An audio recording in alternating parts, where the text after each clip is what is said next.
आं दिमाकुसि ओनसोलनि जुदि खोथाखौ बुङोबा आं दिनै मोनथाम पइन्टखौ बुंगोन। नंखायखौ नंखाय बुंनो हानांगोन, सैथोखौ सैथो बुंनो हानांगोन। साहित्य सभानि प्रब्लेमखौ सल्भ खालामगोन। नैथियाव दिमाकुसिनि मार्केटखौ ओनसोलनि गोरों गोराफोरा सुद्रायनानै हो। आरो थामथियाव लाइसेन्स होनाय होयि आरो ओनसोलाव जौ होनाय होयि। नोंथाङा सासे लाइमोन आरो दिमाकुसि ओनसोलनि सासे साखाफारा लाइमोन आरो रोंगौसा सासे लाइमोन। बे समाव जिहेतु बर' हालामावनो गोबां जेंना जेंगोनाफोरा दङ दासिमबो जोबाखै। दिमाकुसिनि हालामनि जेंना जेंगोनानि सायाव आं नोंथांनिफ्राय आबुं निश्चय रोजा रोजा साबायखर सफैनायनि थाखाय नोंथांमोननिसिम। आं दिमाकुसि ओनसोलनि जुदि खोथाखौ बुङोबा आं दिनै मोनथाम पइन्टखौ बुंगोन। जोंनि ओनसोलाव मा जाना दङ आरो जोंनि लिडारशिप आरो गामियारिनि जिथु सोमोन्दो,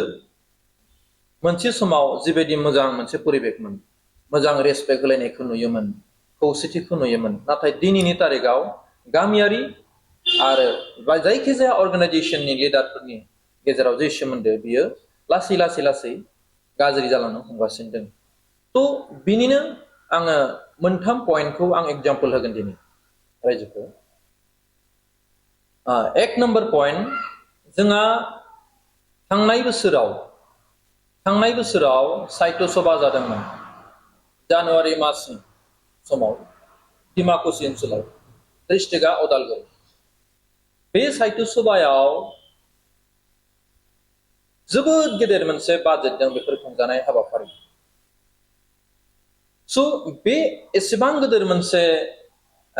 हाबाफारिनि अडिट जानांगौमोन,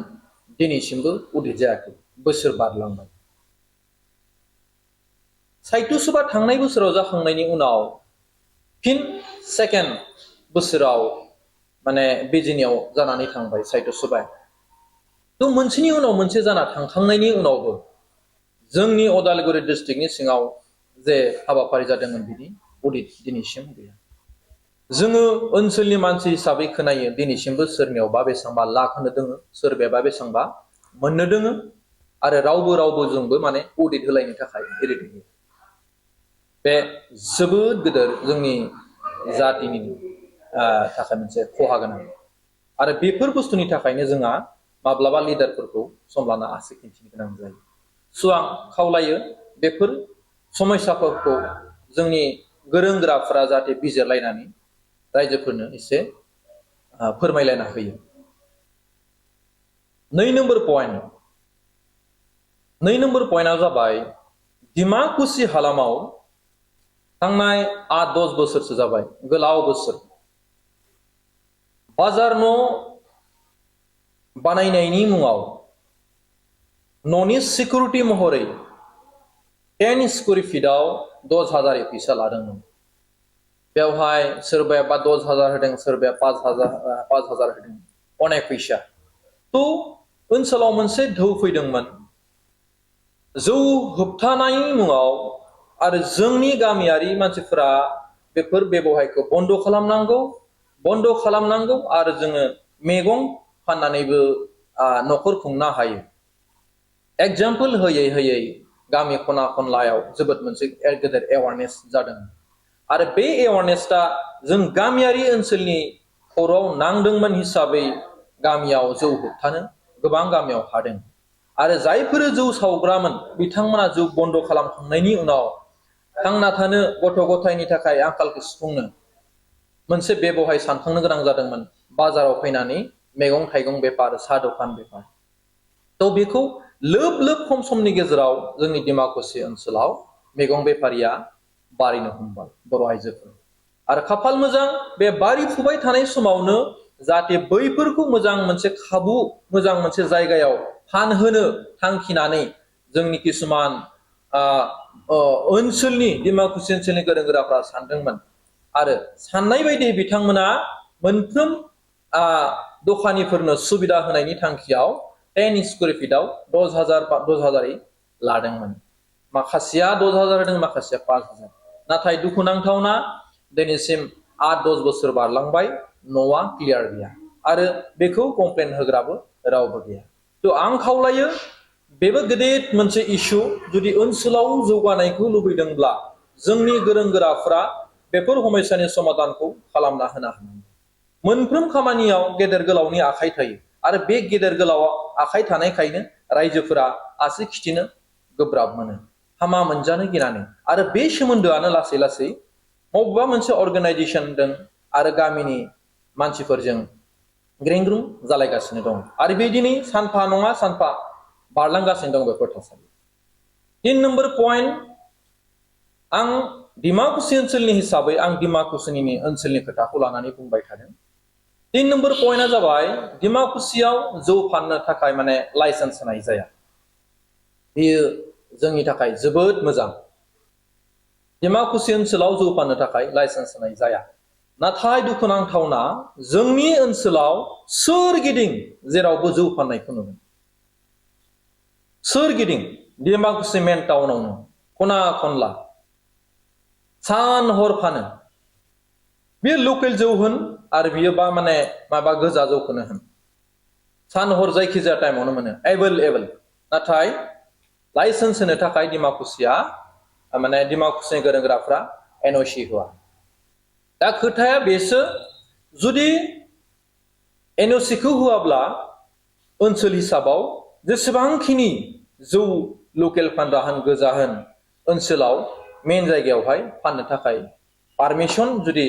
होयोब्ला बा फानबाय थादोंब्ला बेवहायबो गोरों गोरानियावनो खोथाया फैफाफिनो स' आं सानो जुदि लाइसेन्स होयोब्ला सोरबाया जाय जौखौ 150 माने सिस्टेमेटिक 150 बायगौमोन बियो माने थिक फिक्स प्राइसआव मोनगौमोन किन्तु दिनैनि तारिखाव बे 150 जौखौ 200 टाका 300 टाका होनानै माने लोंग्राफोरा माने लोंगासिनो दं आं सोर माबोरै फानो सोर माबोरै बायो बेखौ आं बुंनो थाखाय नाथाय ओनसोलनि सुरक्षानि थाखाय गेदेमाफोरा लाइसेन्स होआ होननानै डिसिसन लादोंबा बेयो जोबोद मोजां नाथाय ओनसोलाव एभेलेबल लकेलनिफ्राय गोजाननिफ्राय टाउनाव आबुं जाजासे मोननायासो बे मोनसे दुखुनांथावना दा बिनि समस्यानि समाधानखौबो नोंथांमोना मा खालामबा मोजां जागोन साननानै बिजिर कारन दिनै एसे गाबोन एसे मोनफ्रोम बुस्थुआ जायखिजाया खोथाफोरा गेदेर गोलावनियावनो थांबाय थादों थ' बेखिनियानोमोन आङो माने नोंथांमोनखौ लिंहरनायनि गुबै उद्देश्य डिमाकुसिनि जिथु बेबायदि जेंना जिहेतु नोंथाङा मोनथाम पइन्टआव खालामदों बेवहाय सोरनिबा खैसार थानो हागौ होननानै सानो जिहेतु नोंथाङा गेदेमाफोर निश्चय खैसार थागोन मोजांनि थांखियावनो बिथांमोना निश्चय फैसा कालेक्ट खालामदों मोजांनि थांखियावनो होनदों दे आं नाथाय बे फैसाया माने माबा मोनसे रिजनाव बे खामानियाव बाहायना बिथांमोना हायाखै आरो लासै लासैनो बे फैसाया खरसा जालांदों जानो हागौ आरो जाय थांखिनि थाखाय फैसा लादोंमोन बे थांखियाव फैसाया इमप्लिमेन्ट जायाखै आरो बे दुर्भाग्यजनक खोथा बोसोरसे बोसोरनैनि खोथा नङा नालाय आं नैबे मोनसे खोथाया रोखा जादों जिहेतु जौ फाननायनि जिथु शप खेवनो थाखाय वाइन शप खेवनो थाखाय पारमिसन होआ बिराद मोजां खोथा नाथायबा बे पारमिसन होआब्लानो बेवहाय जौ मोननाया बे दुखुनांथावना जायनि जाहोनाव बन्द खालामनो थाखाय ओनसोलाव बन्द खालामनो थाखाय बहुत नाजादोंमोन बर' जाथिया दासिम डिमाकुसि बायदियाव जौगाफुनाय समावहाय बेबायदि मोननाया खोब दुखुनांथाव मा बुंगोन नोंथाङा नाय खोथाया ओरै जौ बन्द खालाम होनना बुंबा दिनै आंखौ गोबां रायगोन आरो बियो एसेबां गोरलै नङा नाथाय ओनसोलनि गोरों गोराफोरा जिबायदि डिसिसन लादों बे मोजांनि थाखायसो नङा होनबा आं होनाखै बन्द खालाम आं होनाखै माने बन्द खालामनांगौ आं बेखौ होनाखै नाथाय ओनसोलनि थासारिखौ नायनानै जोङो मोनसे डिसिसन लानांगोन दिनै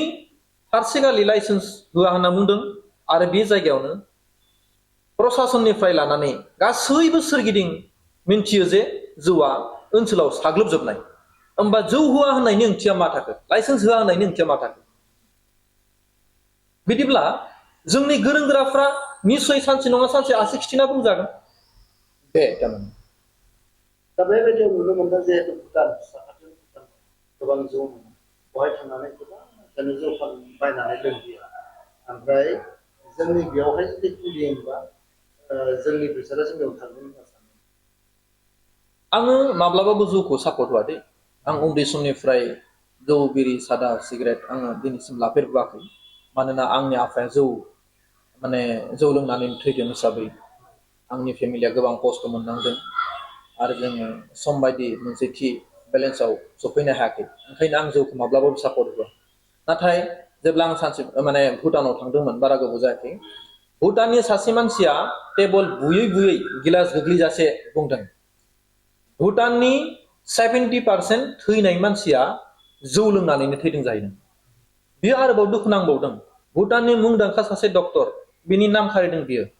बे डक्टरा गावनि फेमिलिनि मानसिखौ गोबां बार फाहामबाय नाथाय बे मानसिया मा जाना थैदों मिथिदोंना जौ लोंनानै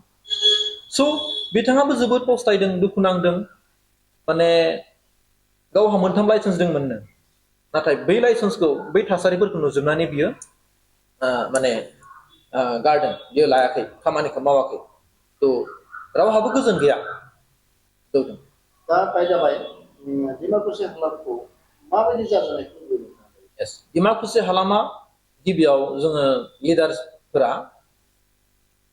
खौसे जाग्रोनांगोन बे जायखिजाया आफादनि जाया मानो लिडारफ्रा खौसे जानांगोन फार्स्टआव सुद्रायगोर लिडारा गावबा गावखौ खारन लिडारखौ फल' खालामनांगौ जोंनि मानसिफ्रा आरो लिडारखौ फल' खालामबासो लिडारा मोजां लामा खिन्थिगोन खिन्थु लिडारफोरनियाव किसुमान जुदि प्रब्लेम जायोबा बे प्रब्लेमा सुद्रायनो गोबां कठिन जायो आं लुबैयो गिबियाव साहित्य सभानि प्रब्लेमखौ सल्भ खालामगोन नैथियाव डिमाकुसिनि मार्केटखौ ओनसोलनि गोरों गोराफ्रा सुद्रायनानै हो आरो थामथियाव लाइसेन्स होयि आरो ओनसोलाव जौ होनाय होयि दा बे बुस्थुआ एसेबो खबाम गोरोबाखै थारमाने दा बेखौ सुद्रायनो थाखाय थाव थानांगोन नंखायखौ नंखाय बुंनो हानांगोन सैथोखौ सैथो बुंनो हानांगोन नंखायखौ नंखाय सैथोखौ सैथो बुंनो हाबासो बे मानसिया लिडार गाज्रि मोनजानो गिनानै जुदि साइलेन्ट भाबै थायोबा जोंनि समाजा माब्लाबाबो सोलायनाय नङा थ' बेखिनियानो